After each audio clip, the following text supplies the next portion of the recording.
Mas será que o mundo alguma vez já foi atacado por uma arma construída a partir de uma força da natureza? Julho de 1976. Apagões nos sistemas de comunicação do mundo todo ficaram sem explicação. Uma estranha frequência causou interferência em transmissões de rádio, televisão e telefone nos Estados Unidos. Jerry Smith é autor de um livro que trata das armas climáticas. Segundo ele, os cientistas norte-americanos descobriram que o sinal secreto vinha da então União Soviética, o auge da chamada Guerra Fria entre as duas maiores potências mundiais. Fotos de satélite mostram um gigantesco radiotransmissor russo.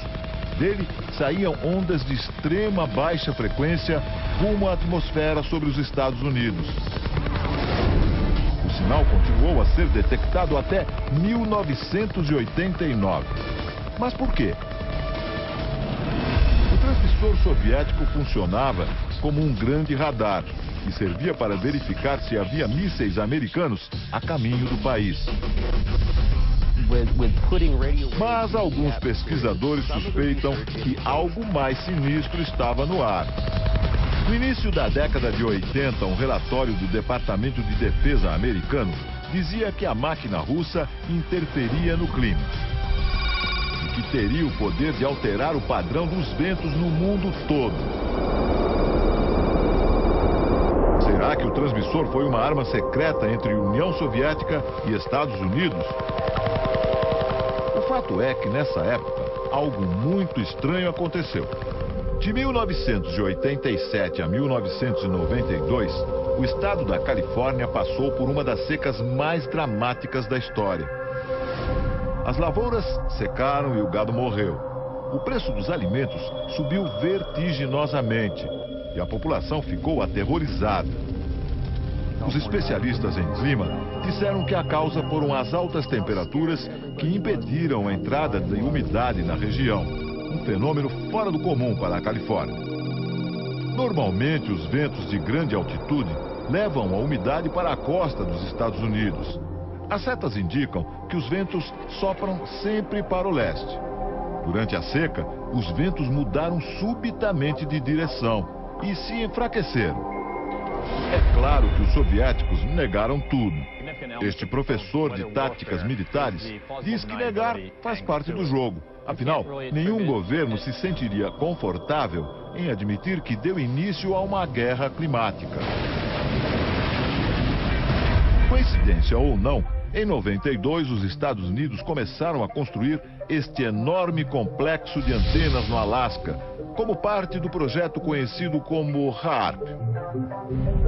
A sigla em inglês quer dizer Programa de Investigação de Aurora Ativa de Alta Frequência. Um nome sofisticado para um projeto que começou na Força Aérea e na Marinha Americanas. O complexo reúne 180 antenas de 22 metros de altura. Juntas, elas podem apontar para qualquer alvo no céu e emitir milhões de watts de baixíssima frequência, formando uma trilha na atmosfera. Este militar americano diz que o projeto HAARP é usado apenas para fins de defesa. Mas uma outra teoria apareceu. A intensa energia jogada no céu pelo HAARP poderia ser um dos fatores do aquecimento global e das mudanças climáticas. O cientista Nick Bejic acusa o governo americano de sonegar informações e garante: as pesquisas do HAARP são utilizadas, sim, para provocar mudanças climáticas. Quando as ondas de baixa frequência atingem a camada mais alta da atmosfera, elas criam um espaço vazio e mudam a posição das áreas de umidade. O cientista simula o efeito do HAARP em laboratório. Ele produz uma nuvem dentro de um tubo. Embaixo da nuvem há um transmissor de ondas de baixa frequência extrema. Quando as ondas são emitidas, a nuvem se move para o alto do tubo e leva junto o vapor. O HAARP é apenas um dos transmissores instalados no planeta. Há outros 20 centros de pesquisa semelhantes que funcionam em lugares secretos. Para alguns cientistas, estes transmissores são capazes de alterar o clima em qualquer lugar do mundo. Mudam a direção dos ventos e provocam grandes tempestades ou secas. Até mesmo os furacões poderiam ser provocados. Não há como garantir totalmente que esses equipamentos são usados como arma climática. No entanto, alguns fatos levantam ainda mais suspeitas. Em dezembro de 2001, cientistas da NASA, a Agência Espacial Americana, fizeram uma descoberta. Eles concluíram que vários terremotos aconteceram depois de mudanças climáticas radicais. Será que o HAARP tem alguma ligação com as duas coisas? It was in the spring of 1987 we arrived. O Dr. Brooks pesquisa terremotos.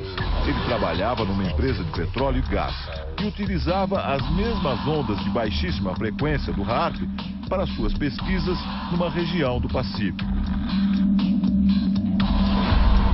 Sem querer, ele provocou um terremoto de cerca de 4,5 graus na escala Richter. O cientista mostra como o terremoto aconteceu nessa maquete do local. Um alto-falante produz sons muito graves e faz o solo tremer. Uma rocha que está no alto da coluna se desloca e acontece o terremoto.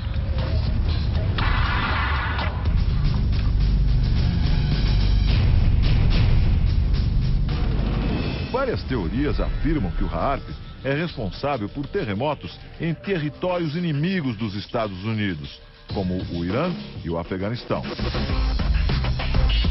Alguns afirmam também que o HAARP está ligado a um estranho fenômeno que ocorre no céu. Nos últimos anos, estranhas formações de nuvens aparecem nos céus do mundo e continuam aparecendo. Parecem apenas jatos de fumaça deixados por aviões. Só que eles permanecem no céu por muito mais tempo. Às vezes por algumas horas, às vezes por dias, e formam nuvens artificiais. Nuvens que alguns pesquisadores chamam de rastros químicos. Chemtrails are deliberately sprayed by high-flying. William Thomas é autor de um livro sobre o assunto. A teoria dele é que esses rastros químicos são utilizados em conjunto com a HAARP.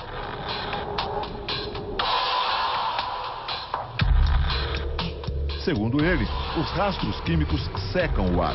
E o resultado de uma atmosfera sem umidade é o surgimento de secas. Agora imagine os efeitos disso no campo de batalha, causando longas secas em países inimigos, acabando com os recursos e forçando uma rendição. Na guerra climática, fazer o inverso também é possível. Chuvas devastadoras podem varrer cidades inteiras do mapa. O escritor Jerry Smith diz que os militares fazem pesquisas climáticas desde a metade do século passado. Em agosto de 1952, a pequena cidade inglesa de Lynmouth sofreu uma grande enchente. Em apenas um dia, choveu 250 vezes mais do que o normal. Jerry diz que não foi apenas um fenômeno da natureza, e sim o resultado desastroso de uma experiência dos militares ingleses para estimular tempestades. Algumas testemunhas afirmam que antes da cheia, aviões da Força Aérea Britânica sobrevoaram a região.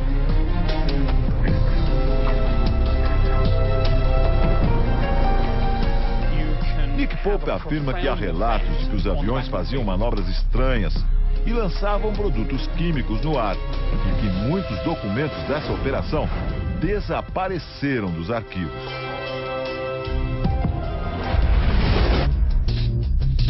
Vietnã, 10 anos depois. No auge da guerra, em 1966, outra experiência climática teria acontecido. O Projeto Popeye. Jerry Smith diz que na invasão do Vietnã, os americanos provocaram chuvas fortes.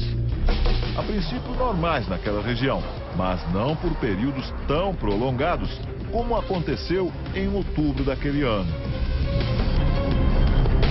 A técnica, hoje usada até na agricultura, consistia em espalhar com aviões militares cristais de iodo de prata nas nuvens sobre o território inimigo. 15 dias a mais de chuva foram suficientes para o avanço das tropas americanas. Estradas desmoronaram, as passagens dos rios foram destruídas. E a resistência vietnamita ficou isolada e sem suprimentos. Um sucesso passageiro na guerra perdida do Vietnã, mas que demonstrou o poder da arma climática. Mas e os furacões?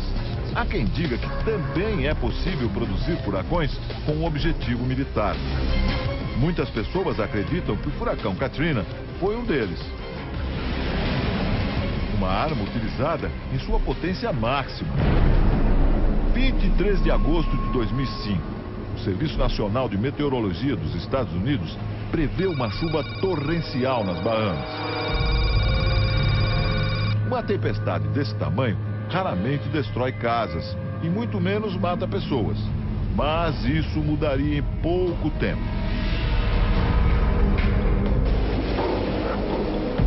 O furacão Katrina se tornou um dos maiores desastres na história dos Estados Unidos.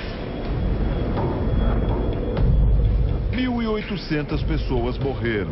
E o governo gastou o equivalente a mais de 160 bilhões de reais para reconstruir a região.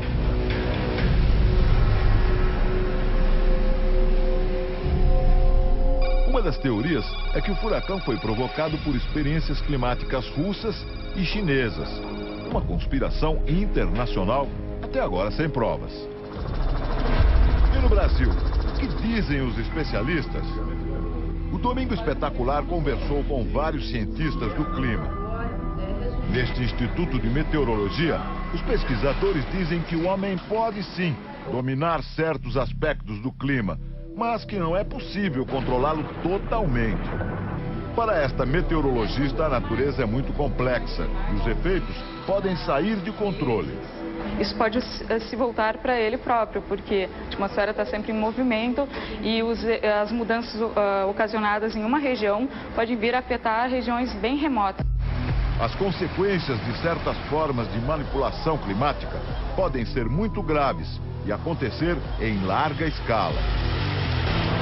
A especialista em raios acredita que ainda falta muito para o homem dominar e manipular totalmente o clima. Hoje nós não conseguimos gerar maremotos, gerar tornados em grande escala para usar isso como arma de guerra.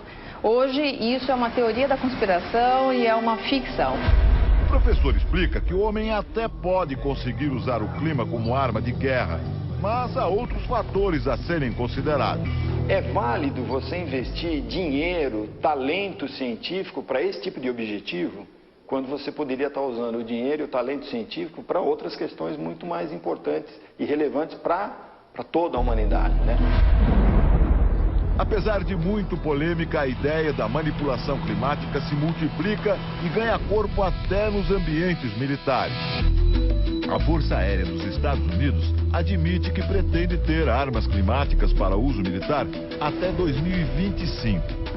O escritor Jerry Smith diz que as grandes potências, assim como em outras épocas, correm para dominar essas tecnologias. Ele exemplifica.